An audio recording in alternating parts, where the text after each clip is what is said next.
Wanda patrols की Poland की एक नौजवान लड़की थी जो किसी अन्य अमेरिकन लड़कों के साथ विद्यालय गई। वह कई प्रकार से अलग थी। आज वांडा अपनी सीट पर नहीं थी। वह 13 नंबर कमरे में अंतिम लाइन में बैठी थी, जहां पर अधिकतर लड़के शोर मचा रहे थे। वह मुश्किल से ही कुछ कहती थी। वांडा वॉगिंस हाइट में रहती थी। उसके पैर अक्सर सूखी धूल और मिट्टी से लथपथ होते थे। और भी अन्य लड़कियां थीं, जैसे पैगी और मैडी। अधिकतर ये दोनों लड़कियां मजाक करने के लिए वांडा की प्रतीक्षा किया करती थी। वांडा का कोई मित्र नहीं था, लेकिन उससे बहुत से मित्र बातें करते थे। वह विद्यालय अकेली ही आती थी और अकेली ही जाती थी। वह हमेशा रंगीन नीले रंग की ड्रेस पहनती थी जो उस पर लटकती रहती थी। पैगी ने वांडा से पूछा कि उसके पास कितनी ड्रेस है। वांडा ने उत्तर दिया, उसके पास 100 ड्रेस लाइन में रखी हुई अलमारी है। इससे सभी को हैरानी हुई। जूतों के बारे में भी उसने उत्तर दिया कि उसके पास कुल 60 जोड़े जूते हैं।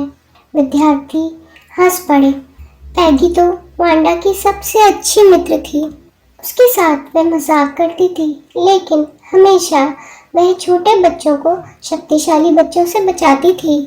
अगर किसी जानवर पर अत्याचार होते देखती तो वह घंटों चीखती।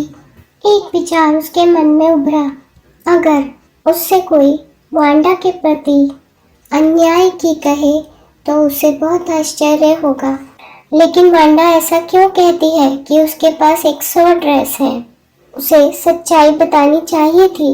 फिर भी उन्होंने उसे अधिक तंग करने की कोशिश नहीं की थी।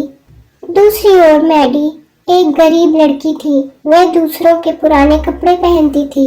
वह अपने आप को बॉगिंस हाइट पर न रहने हेतु धन्यवाद देती थी और अपना मजाकिया नाम होने पर भी। लेकिन ड्रेस, टॉप या अन्य चीज़ों के बारे में पूछना उसे बहुत परेशान करता था। अक्सर पैगी ऐसे प्रश्न पूछती थी, परंतु मैडी को हमेशा शर्म आती थी। वास्तव में ड्रेस संबंधी खेल पैगी ने ही खोजा था। यह मैगी की इच्छा थी कि पैगी वांडा को तंग करना बंद कर दे। आज मैगी अपने गणित के प्रश्न निकालने में व्यस्त थी। उसने पैगी को इस बात के लिए एक नोट लिखना चाहा कि वह वांडा से यह पूछना बंद करेगी कि उसके पास कितनी ड्रेस है। गणित का काम करने के बाद उसने लेख लिखना शुरू किया, लेकिन अचानक वह रुक गई। उसने पैगी और अन्य लड़कियों के बारे में एक नया लक्ष्य सोचा। वह बताएगी कि यह पैगी की एक पुरानी ड्रेस है। इस ड्रेस को मैडी की माँ ने सजाया है ताकि इसे कोई पहचान न सके। उसने यह भी निर्णय लिया कि वह वांडा से अब मजाक नहीं करेगी। इन शब्दों के साथ पैगी ने अपना लेख फाड़ दिया। पैगी यह भी जानती थी कि वांडा दूसरों को मुश्किल से ही कुछ कह पाती है। मैगी तो अब वांडा के पास सैकड़ों ड्रेस होने के विचार में खोई हुई थी। फिर उसके मन में ड्राइंग और रंग प्रतियोगिता याद आई। लड़कियों के लिए ड्रेस डिज़ाइन करना था और लड़कों के लिए मोटर बोट्स डिज़ाइन करनी थी। मैडी को आशा थी कि पैगी इसमें जीत जाएगी, क्योंकि वह डिज़ाइनर बनना चाहती है, क्योंकि वह डिज़ाइन बनाने में सक्षम है। उसे बहुत अच्छे डिज़ाइन बनाने आते हैं। वह किसी भी मैगजीन से वैसे ही नकल उतार कर उसके जैसा एक चित्र बना सकती थी। अगले दिन हल्की बूंदाबांदी हो रही थी, अतः बिना वांडा की प्रतीक्षा किए वह जल्दी से परिणाम पाने के लिए विद्यालय चली गई। जिस समय उन्होंने कमरे में प्रवेश किया, वह सारे कमरे में ड्राइंग देखकर अचंभित थी। वे चकाचौंध रंगों में, डिज़ाइनों में थी। वे सैकड़ों थी और सभी एक सीध में थी। उन्हें देखने के लिए सभी ठहरे और इस महान कार्य की प्रशंसा भी की। शीघ्र ही मिस मैसन ने विजेताओं की घोषणा कर दी। मिस मैसन ने जैक पेगल्स को लड़कों की ओर से विजयी बताया। लड़कियों के बारे में उसने कहा कि केवल वहाँ 1 या 2 लड़की के चित्र हैं।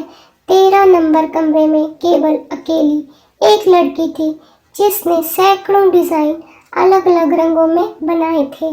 हम सबको उस पर गर्व होना चाहिए।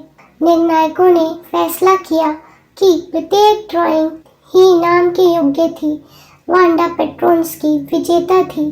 वह कुछ दिनों से अनुपस्थित थी और उसके लिए तालियां अभी शेष रह गई हैं। सभी विद्यार्थी प्रसन्न थे और बहुत खुश थे और उन्होंने खुशी से तालियों की गड़गड़ाहट की। परिश्रम जरूर ही रंग लाता है। My dear friend, to watch more videos, subscribe my channel, share and like the video. Next video में मिलता हूँ। Bye bye.